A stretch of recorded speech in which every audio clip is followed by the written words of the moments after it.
One final chance to race your way into the playoffs. One of the ultimate battlegrounds in American motorsports hosts the season finale, the final obstacle, en route to becoming one of the 16.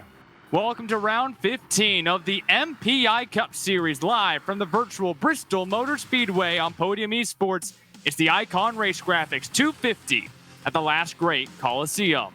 Glad to have you along for the ride tonight and under the lights here on Podium eSports alongside Kenneth Bueno. I am Devon Henry with Gary Sexton behind the scenes, pushing all the buttons, operating all the cameras for us here live on this Sunday night. Things are going to get nitty. They're going to get gritty. You know, when you come down here to Bristol, Tennessee, it's about beating, it's about banging, and Kenneth, just add in the need to get that last playoff point, the last regular points, the last spot in the playoffs. A lot to gain, a lot to lose. The iRacing pace sedan ready to peel on off and take us into the elimination race of the round of 12. It's the Bluegrass 150 at Kentucky Speedway. Daniel Mitchell, Ray Rogers taking us to the green. 8 drivers will move on, which 4 are going home. We are green at Kentucky. To the championship 4, and Swavely definitely flexing that fresh rubber on Alex Mr. Mozzarella Muscarella. The 9 machine here with a plethora of speed on the inside. The 07 will go into now the preferred lane and out of the way of Swavely as he will blow by on the inside. Richard Swavely has himself a cannonball flying through the field right now. Back up front for your overall lead. Hollander has not let Michael Johnson get any space. They were side by side in NASCAR Turn 2, and now through the infield road course, you can see Hollander using a little bit different line. And Peter, this is an open setup, and so especially as the tires wear out, different drivers are going to have different philosophies going on. Muscarella licks it, sends it into P2, now up on the rear bumper of Keith, diving down to the inside. Side by side through 2, gonna try to slide up, clear him on exit, just gonna get there. Keith wanted to cross him over, couldn't get there. He'll bump the Mozzarella man going into 3. Thomas now right up on the rear bumper of the 88. Top 3 transfer, J.D. Brown in that 3rd spot, starting to separate from Jonathan Coombs in the 4th spot. Another slide job, but Julius that time threw it in big time and crosses back over again. It's Kane Cornell still your leader. Redding throws it deep into the corner, way on the outside now. On board here on the crew shot number 71, trying to utilize that inside lane as the center of the track continues to slick off. Drivers have to make a decision, but the only driver really making moves in that slick stuff, well, of course, it's Brandon Prout, but on the outside now, John Hine trying to maneuver his way back into the top 5. Roy and Weigel, wheel to wheel. Weigel going way down low, got a little bit caught up in the slick stuff, though, as did Austin Semmelman.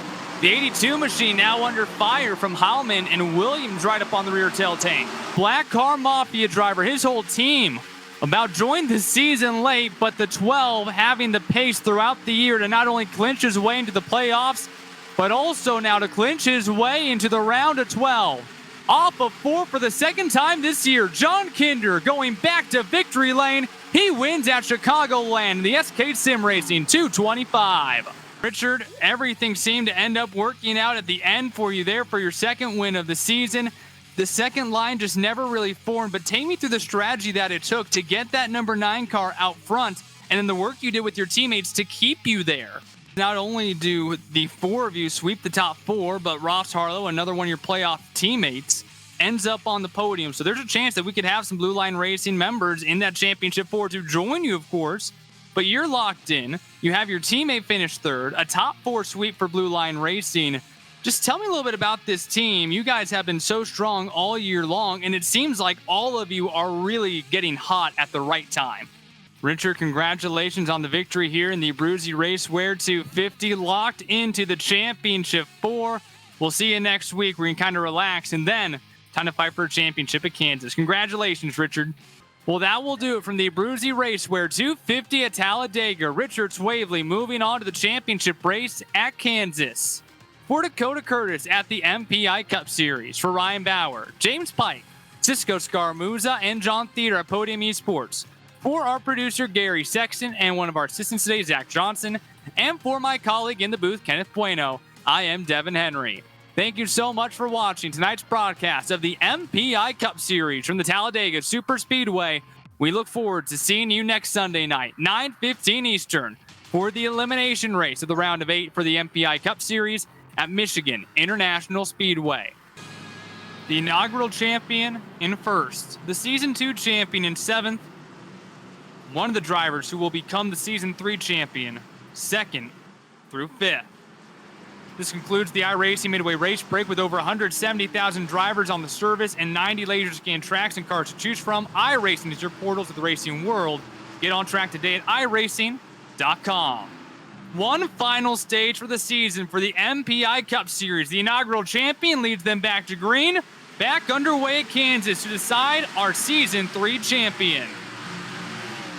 Of course, the easy launch for Garrett Brown at turn 1. Everybody fanning through the first corner, and a couple of drivers already making the moves. Christopher Bedwell tried the outside on Ryan Thomas. He wasn't able to make it stick, but on the championship 4 come out of turn 2. So far, so good. Beginning to single file out. Swavely and Muscarella, though, battling for that 4th position. Bedwell and Curtis right on their rear bumpers. Sliding up the track is Thomas. 3 drivers in the championship 4, almost 3 wide coming off of 4. They continue to bounce, bob, and weave across the front straightaway, but beating them right now is going to be Warren Keith. He's sitting in P2. Dare I say, not very comfortably, though. Not very comfortably indeed, as he's barely ahead of a side-by-side battle between Ryan Thomas and Alexander Muscarella. Muscarella, who has been laying back further in the field throughout the first 2 stages, is finally now at a level playing field. It looks like he's done with the fuel-saving strategy now, as he's using those tires early on here at the start of stage 3 to get that track position he needs to contend for the championship here. He's still door-to-door with Ryan Thomas, who's pinned to that outside lane. And we have to take an eye on Swavely to see if he holds on with that damage. We know we use those fresh tires to get back into a good track position throughout the rest of this race. He's still the 4th championship driver out of these guys so far, but Muscarella still hanging tough on that bottom side, looking to get away around the 17 machine of Thomas.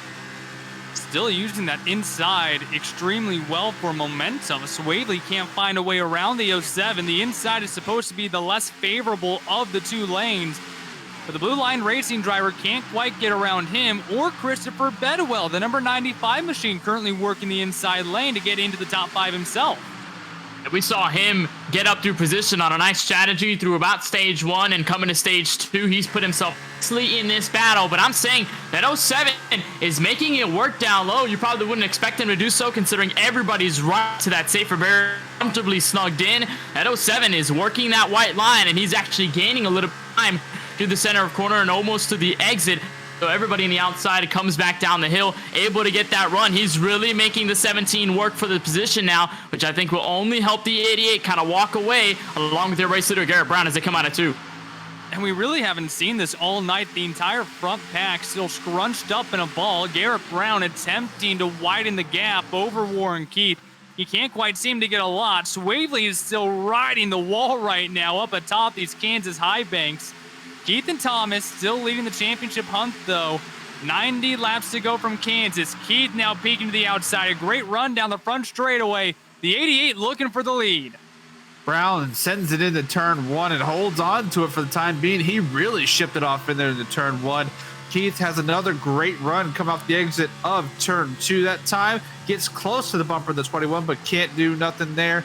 And he's going to sit there still behind is the 21 of Brown. He's been running lower than anyone else has, most of the guys behind him on the restart so far. And I think that might be hurting his right front tire just a little bit here. And they might be seeing how that affects him in the long run here. Is usually if you run that middle lane, you want to be a little bit lower down than that, as you got that little transition between the seam I was talking about earlier in the race, where if you go from the middle lane to the top side, it'll catch you out. But if you keep running that middle, you might put a little more pressure on that right front tire compared to everyone else. But for the time being, he's still holding on tough out front as you guys are single filed back to the top 5 now.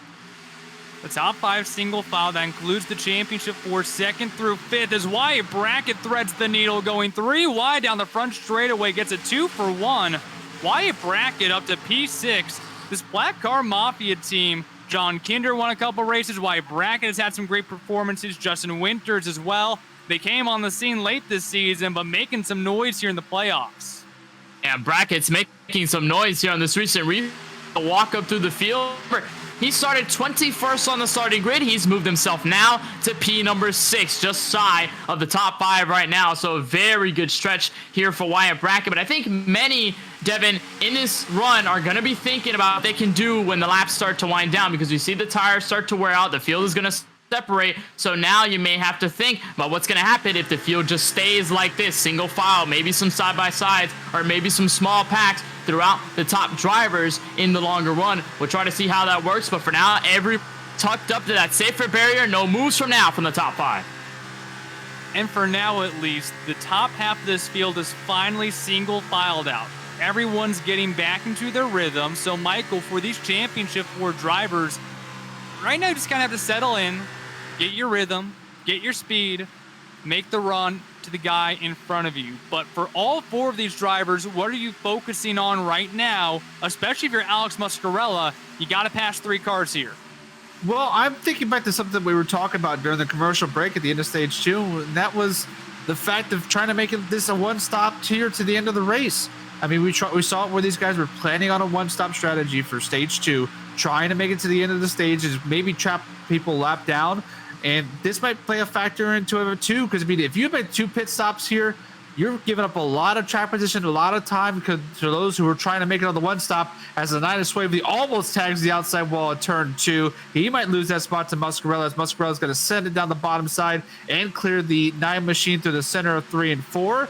But I mean, I think the thing is, these guys are trying to think about the fuel strategy when it comes down to it. And I was mentioning that I don't want to be the guy out front right now. The guy out front's going to burn the most fuel. He's the Pied Piper amongst the leaders, and he's going to be the one who's hitting that air more than anyone else is behind them in the draft. So Garrett Brown is that guy who's been leading the charge and allowing these guys to sit behind him and save some fuel. As you see the 9 of Swavely, he's making the call now to come down the pit lane. Interesting development. Strategies beginning to form here in the final stage of this race. He can't speed on pit road now.